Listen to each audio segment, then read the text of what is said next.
cold wind howled through the branches, ruffling Jonathan Harker's tattered cloak as he made his way deeper into the forest.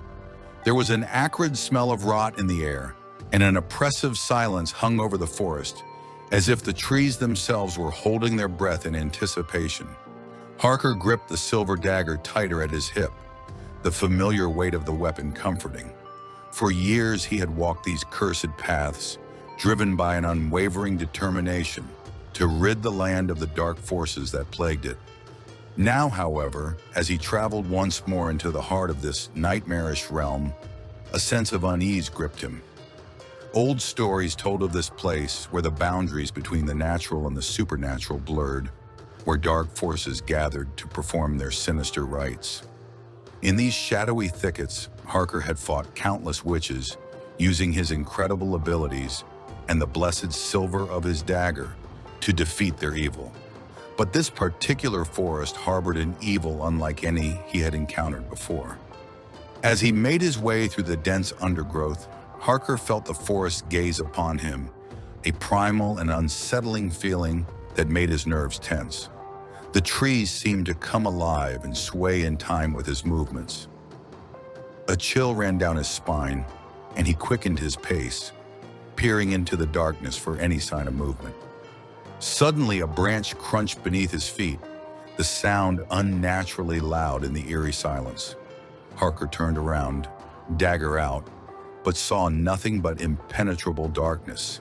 His heart was pounding in his chest, but he kept walking forward, and the oppressive silence pressed down on him. At last he came to a small clearing, and the last remnants of daylight broke through the trees. Harker stopped, his gaze drawn to the massive tree that stood in the center of the clearing, its gnarled branches reaching for the heavens like the grasping claws of some ancient, malevolent creature. Pulling himself together, Harker approached the tree, dagger at the ready. As he drew closer, he noticed a faint pulsing energy emanating from the twisted bark, and a sense of dread swept over him. This was no ordinary tree.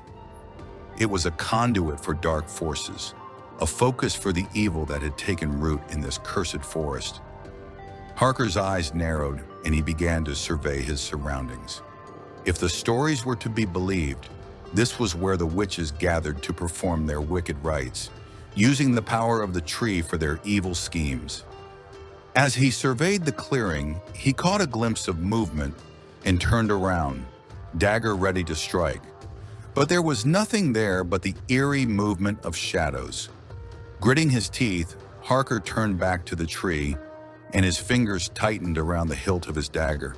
He knew he had to confront evil at its source, no matter what it cost him. Taking a deep breath, he began circling the tree, searching with his eyes for any sign of the dark forces he knew must be drawn to this place. The air seemed to crackle with unnatural energy, and Harker could feel invisible eyes watching him. Turning slowly, he raised his dagger and found himself face to face with a group of hooded figures whose features were obscured by shadows. Harker tensed, his heart racing, but he refused to back down. "So you've come," he growled, his voice low and threatening. "I've been waiting for you." The hooded figures laughed amicably, malice audible in their voices. "We've been waiting for you too, witch hunter," one of them wheezed. "You have meddled in our affairs for far too long." Harker gripped his dagger tighter, his knuckles turning white. "Your dark sorcery ends here," he said, narrowing his eyes. "I will not rest until I have cleansed this land of your unholy presence." The figures began to move, circling around him like predators swooping down on their prey.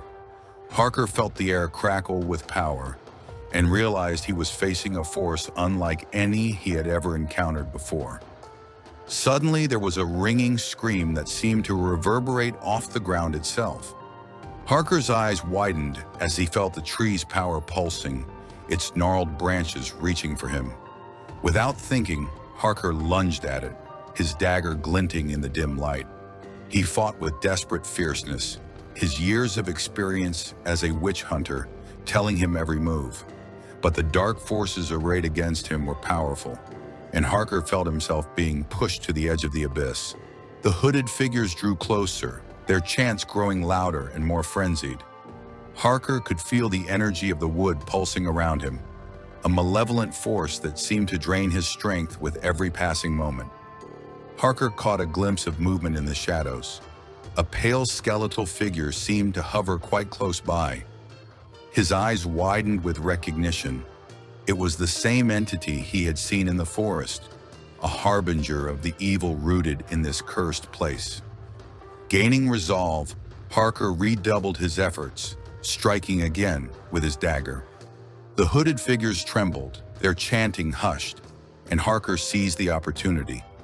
With a mighty thrust, he drove the silver blade into the core of the gnarled tree.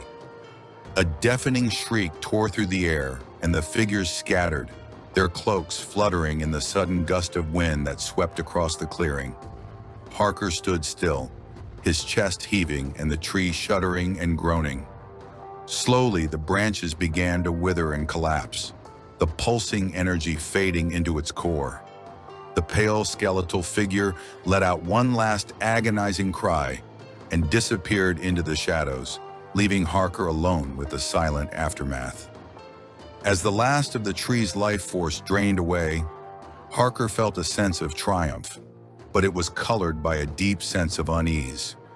The evil that plagued this forest had been defeated for now, but Harker knew that defeating it would not be easy. With a heavy heart, he turned and began the long trek through the forest, still clutching his silver dagger tightly in his hand. There was silence in the air, only the occasional rustling of branches, and Harker couldn't shake the feeling that the forest was watching him, its baleful gaze following his every move. When he emerged from behind the trees, the villagers rushed out to greet him, their faces glowing with relief and gratitude. Harker nodded tiredly, accepting their gratitude, but his thoughts were already preoccupied with the next challenge, the next dark force he would have to confront. After all, a witch hunter's work never ends, and the forest is always waiting for him.